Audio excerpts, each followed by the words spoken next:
লিচু চোর কবি কাজী নজরুল ইসলাম। বাবুদের তাল পুকুরে, হাবুদের ডাল কুকুরে, সে কি বাস করলে তারা, বলিতাম একটু দাঁড়া। পুকুরের ওই কাছে না লিচুর এক গাছ আছে না, হতা না আসতে গিয়া ইয়া বড় কাঁচতে নিয়া, গাছে গো যেই চড়েছি ছোট এক ডাল ধরেছি। ও বাবা মরাত করে পড়েছে সরাত জোরে, পড়বি পর মালির ঘাড়ে, সে ছিল গাছের আড়ে। বেটা ভাই বড় নচ্ছর, দোমাদুম গোটা দুচ্ছর, দিল খুব কিরিল ঘুষি, একাদম জোরসে ঠুসি।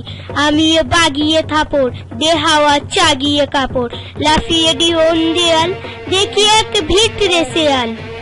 ও বাবা শেয়াল কোথা, ভোলাটা ভেলাটা দাঁড়িয়ে হেতা, দেখে যাই আটকে ওঠা, কুকুরে জাড়লো সেটা। আমিও কই কম্বা কাবড়, কুকুরে করবে সাবার।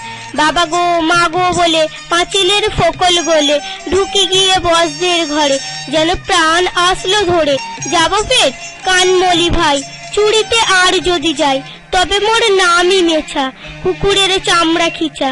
সে কি ভাই যাই রে ভোলা, মালির ওই পিঠ না গোলা। কি বলিস ফের হাতটা, তওবা না খোপ্তা।